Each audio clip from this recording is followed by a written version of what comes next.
Morning friends, எல்லாருக்கும் வணக்கம். இப்போ அம்மனை பார்த்துட்ருக்கோம். மீன் குளத்தி பகவதி அம்மன். இது மீன் குளத்தி பகவதி அம்மன். அதனால் இது அம்மன் இன்னைக்கு நம்ம பார்க்குறோம். நம்ம எவ்வளவு ஒரு வீட்டில் நான் ஏற்கனவே சொல்லியிருக்கேன், வீட்டில் அம்மான்றவங்க ரொம்ப இரக்கமான ஒரு மனசு. அப்பா எப்படி நம்மகிட்ட கண்டிஷனாக இருப்பார், அம்மா இரக்கமானவங்க. அதன் போல் இந்த தாயை இன்றைக்கி நம்ம தரிசனம் பண்ணுறது மீன் குளத்தி பகவதி அம்மன்ற.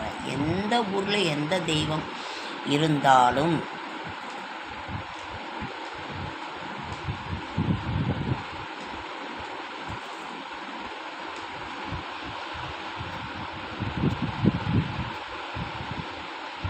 எந்த ஊரில் எந்த தெய்வம் இருந்தாலும் எல்லா தெய்வமுமே ஒன்று தான். அம்மா தான். அதை போல் இந்த மீன் குளத்தி பகவதி அம்மனை நாம் இன்று தரிசனம் செய்து வாழ்வில் வளம் பெறுவோம். நான் திடீர்னு இது நைட்டு 10 மணிக்கு மேலே வீடியோ எடுத்தேன் ஃப்ரெண்ட்ஸ். அப்புறம் வீட்டில் இது தான் இருந்தது, எடுத்தேன். மனசு ரொம்ப வெறுத்து போச்சுங்க ஃப்ரெண்ட்ஸ். எல்லாம் கஷ்டமும் கடவுளும் என்ன பண்ணுறது, எந்த கடனும் தெரியல, கஷ்டம் தெரியல. என்னவோ ஆண்டவன் நம்மளை நல்லா வச்சுருக்கான். மற்றவங்கள நம்ம நினச்சி பார்க்கும்போது நம்மளை நல்லா வச்சுருக்கான். இருந்தாலும் அந்த மனசு வேதனை கஷ்டங்கள்லாம் போகல. அதனால தான் வெறுத்து போயிட்டேன் ஃப்ரெண்ட்ஸ்.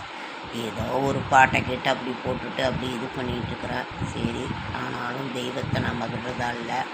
அதனோட பாதத்திலேயே நம்ம சரணடைஞ்சி நம்மளோட கஷ்டங்கள் கடன்கள் தீரட்டும்னு நான் மனதார வேண்டிக்கிறேன். உங்களுக்கும் நீங்களும் உங்களோட குலதெய்வத்தை மனசை நான் நினச்சி, பிள்ளையார மனசை நினச்சி, குலதெய்வத்தை நினச்சி, இஷ்ட தெய்வங்களை நினைத்து நம்ம நம்மளோட கஷ்டங்களை போக்குவோம், கடன்களை தீர்ப்போம்.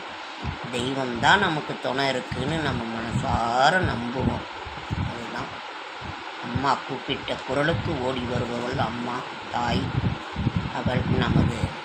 அதனால் மீன் குளத்தி பகவதி அம்மனை மனதில் நினைத்து, எல்லா தெய்வத்தையும் மனதில் நினைத்து நமது கஷ்டங்கள் கடன்கள் தீரணும். இதை தான் நம்ம வேண்டுறோம், வேறு ஒன்றுமே இல்லை.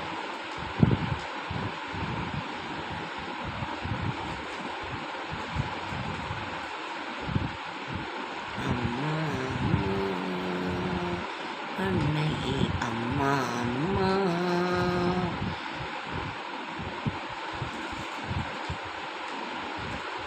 தாயே அம்மா, எங்களோட கஷ்டங்கள் கடன்களை தீர்த்து வை. எல்லாரும் நல்லா இருக்கணும், நம்மளும் நல்லா இருக்கணும். இதை தான் நான் வேண்டுறேன், வேறு ஒன்றும் இல்லை. கூப்பிட்ட குரலுக்கு ஓடி வருபவள் தாயவள்.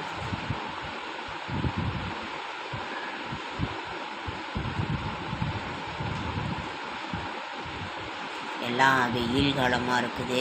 சுவாமி கோயிலுக்கு போய் ஒரு குடம் தண்ணி கிண்ணி கொடுங்க. அம்பாளுக்கு அபிஷேகம் நடக்கின்ற பொழுது அம்பாளுக்கோ எந்த தெய்வத்துக்காக இருந்தாலும் ஒரு குடம் தண்ணி கொடுங்க. கொஞ்சம் பால் வாங்கி கொடுங்க. ஒரு மோர் ஏதோ ஒரு இது உங்களால் என்ன முடியுதோ அபிஷேக ஆராதனைனால ஒரு குடம் தண்ணி மட்டும் கொடுங்க. அதுக்கு நிகர் எதுவுமே இல்லை, செய்யுங்க. அவர்களுடைய உடம்பையும் மனசையும் குளிர வைக்க நம்மளோட வீடும் மனசு குழந்தைங்க எல்லாமே குளிரும். ஓகே ஃப்ரெண்ட்ஸ், லைக் பண்ணுங்கள், ஷேர் பண்ணுங்கள், கமெண்ட் பண்ணுங்கள், சப்ஸ்கிரைப் பண்ணுங்கள். என்னால் முடிந்த ஆன்மீக தகவல் நல்ல தகவலை தரேன். என்னோடய ஷார்ட்ஸ் வீடியோ பார்க்குற அனைவருக்கும் நன்றி நன்றி நன்றி.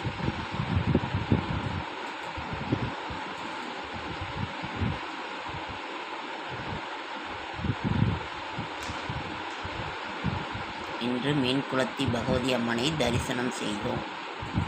நமது கஷ்டங்கள் கடன்கள் அனைத்தும் தீர வேண்டும் என்று மனதார பிரார்த்தனை. ஓகே ஃப்ரெண்ட்ஸ், நன்றி நன்றி நன்றி.